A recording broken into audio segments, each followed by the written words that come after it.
শীতের এই সিজনটাই কিন্তু মানুষ পিঠাপুলি খেতে অনেক ভালোবাসে।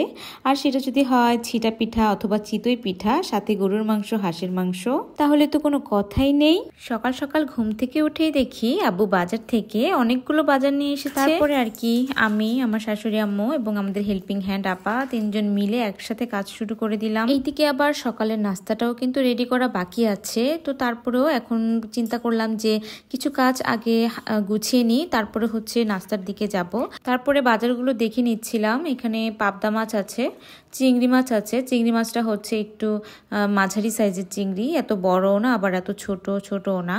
তারপরে কাচকি মাছ এনেছে এবং হচ্ছে পুঁটি মাছ এনেছে। সবগুলো মাছই কিন্তু একদম ফ্রেশ ছিল, যেহেতু সকাল সকাল গিয়েই মাছগুলো এনেছে। আর পুঁটি মাছগুলো কিন্তু একদম ফ্রেশ, আর খেতেও কিন্তু দারুণ লেগেছিল। মাছগুলোকে আমি একটা একটা করে বের করে দিচ্ছিলাম। আর হচ্ছে আমাদের যে এই যে হেল্পিং হ্যান্ড, সে কিন্তু মাছগুলো কাটাও শুরু করে দিয়েছে। সাথে কিন্তু আমার শাশুড়ি আম্মু হেল্প করছিল।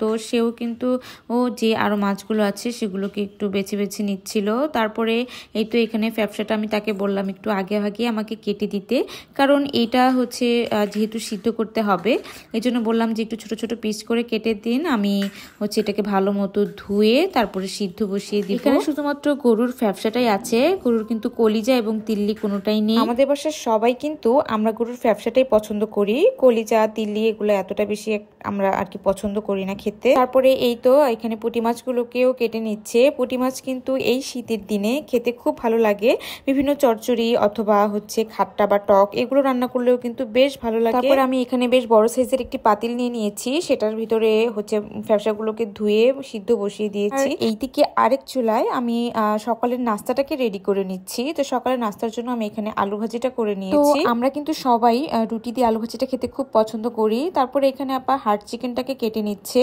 তো হার্ড চিকেনটা কিন্তু চামড়া সহই কিন্তু আমরা নিব। হার্ড চিকেনের চামড়াটা কিন্তু খেতে খুব ভালো লাগে, এবং হার্ড চিকেনটা যদি ভালো মতো রান্না করা যায় তাহলে কিন্তু খেতে একদম দেশি মুরগির মতোই লাগে। চামড়া, পা, তারপর হচ্ছে পাখা, এগুলো কিন্তু আলাদাভাবে রান্না করা যায়, এগুলো আলাদাভাবে রান্না করলেও কিন্তু অনেকটা ভালো লাগে। তারপরে এই তো একটু ব্রেক নিয়ে নিলাম, একটু চা খেয়ে নিলাম। তারপরে সিদ্ধ করে রাখা যে ফ্যাপসাগুলো ছিল সেগুলোকে ভালো মতো সিদ্ধ করে কেটে ধুয়ে তারপরে পানিটাকে ঝরিয়ে এখন এই যে র্যাপ করে রেখে দিব। এভাবে গরুর ফ্যাপসাগুলোকে যদি আগে থেকেই কেটে বেছে একদম সুন্দর মতো সিদ্ধ করে রাখা যায় তাহলে কিন্তু পরবর্তীতে রান্না করতে খুবই ভালো লাগে, কোনো রকমের কোনো ভেজাল মনে হয় না। তারপরে এই তো এখন আমি গরুর মাংসগুলোকে নামিয়ে নিব। এখন এই গরুর মাংসগুলো থেকে আমি কিছু অংশ রান্না করব, তাই উঠিয়ে রাখলাম এবং কিছু অংশ আমি ফ্রিজে রেখে দিব। তারপরে এই তো পুঁটি মাছগুলোকেও রেডি করে ফেলেছি। আজকে পুঁটি মাছ আর রান্না করব না, আজকে হচ্ছে পুঁটি মাছগুলোকে ভেজে খাবো, একদম মচমচে করে ভেজে। তারপরে এই তো এখানে হলুদ, মরিচ এবং লবণ মেখে একদম মাখিয়ে তারপরে হচ্ছে এখন তেলের মধ্যে ছেড়ে দিব। তেলের মধ্যে দিয়ে একটু উল্টে পাল্টে ভালো মতো দুই পাশ একদম মুচমুচে করে ভেজে নিব। এই তো দেখুন আমার কিন্তু পুঁটি মাছগুলোকে ভেজে নেওয়া হয়ে গিয়েছে। তারপর আরেক চুলে কিন্তু আমি এখানে গরুর মাংসটাও বসিয়ে দিয়েছি। গরুর মাংসটাকে খুব তাড়াতাড়ি করেই রান্না করছিলাম। ফ্রেশ ফ্রেশ সবকিছুই কিন্তু খেতে অনেক ভালো লাগে, গরুর মাংসটাও কিন্তু খেতে অনেক ভালো লেগেছে। তারপরে এখানে আমি হচ্ছে সন্ধ্যার দিক দিয়ে একটু চিটা পিঠা বানাবো, এই জন্য সবকিছু রেডি করে নিচ্ছিলাম। যেহেতু চাউলের গুঁড়িটা ফ্রিজে ছিল তাই আগেই পানি দিয়ে চাউলের গুঁড়িটাকে ভিজিয়ে রাখলাম। তারপরে এখানে পেঁয়াজ, মরিচ এবং হচ্ছে আদা, এই তিনটাকে একসাথে ভালোভাবে বেটে নিব। বেটে তারপরে হচ্ছে যে মিশ্রণটা ছিল সেটার ভিতরে ঢেলে একসাথে ভালো মতো মিশিয়ে নিব। তারপরে এখানে একটি কড়াই নিয়ে সেটাকে হালকা একটু তেল দিয়ে জাস্ট ব্রাশ করে তারপরে এখানে আমি চিটা পিঠাগুলো বানিয়ে নিচ্ছি। কিন্তু বিকেলের পরে সন্ধ্যাবেলা নাস্তা হিসেবেই এটা বানাচ্ছিলাম।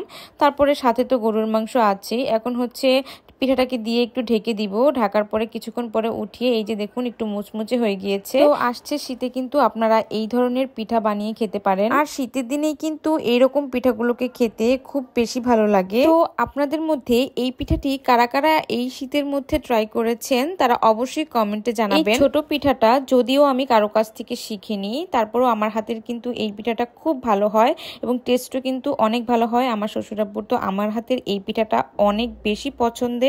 তারপরে এর সাথে তো গরুর মাংস আছেই, গরুর মাংস, হাঁসের মাংস কিংবা যে কোনো ধরনের মাংস দিয়েই কিন্তু এই পিঠাটা খেতে খুব ভালো লাগে। আশা করছি ভিডিওটি আপনাদের কাছে অনেক ভালো লাগবে। তো ভালো লেগে থাকলে লাইক, কমেন্ট, শেয়ার করতে কিন্তু একদমই ভুলবেন না। আজকের মতো এই পর্যন্তই। আল্লাহ হাফেজ।